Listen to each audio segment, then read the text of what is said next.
Hi everyone, Joe Yetzi here, giving you our quarter 4 Delta wrap up. So first of all, let's talk about what's happened since we last spoke.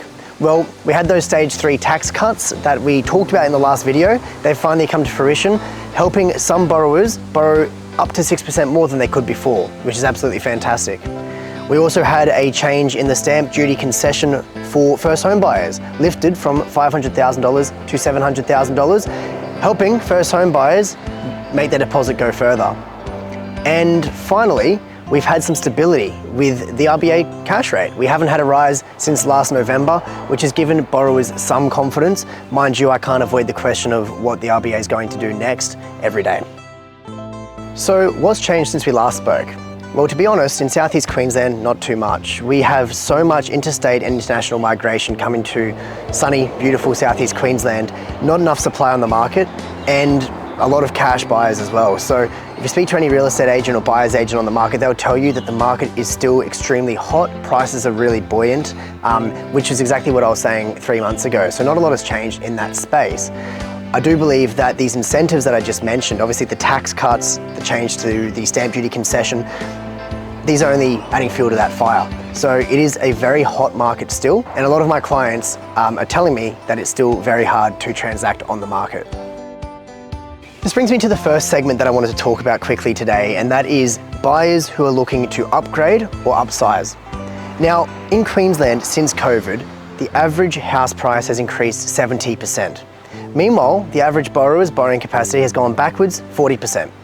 So what this means is we're left with a huge disconnect between asset prices and borrowing capacity. And so a lot of my conversations with those people trying to either upgrade or upsize are around what your position is when you sell and what your position is when you buy, a lot of the time not being much better. And so it is discouraging, but of course, as part of that conversation, we talk about bridging finance and we talk about unique circumstances, such as when your borrowing capacity has increased substantially, or you are looking to hop into a property worth around about the same price as your old one, but maybe with a bigger backyard, further away from the city, or a unit close to the city instead of a big home.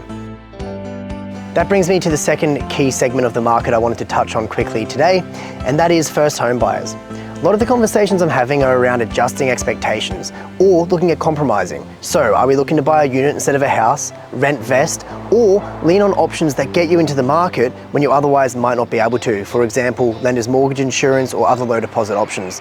We talk a lot about parental guarantees and the various government schemes that are available for first home buyers. All of my conversations are really aimed towards getting first home buyers confident and ready to enter the market and know everything that they need to be prepared. Finally, we've got property investors. Some really interesting conversations happening, especially with those who have a fair bit of property and are speculating that perhaps the RBA will start to cut rates soon. They're trying to capitalize on that and get into the market before it's heated up even further. We have a lot of conversations around debt restructuring, debt recycling, and of course, pulling out equity to go again. To wrap up this quarterly video, I thought I would talk about a few highlights that we've had over the last 3 months. It would be amiss of me not to talk about the Walk to AREC, which we did with Housemarque, Wingman, and Fast. Over $40,000 was raised for Destiny Rescue, which is doing wonderful things to prevent child trafficking. So I really want to thank you for getting behind such a good cause. Hopefully next year you can walk with us. Overall, I'm just really happy that Delta's mission is starting to resonate with individuals and a lot of clients. We're having so many proactive conversations and trying to reshape what mortgage broking is all about.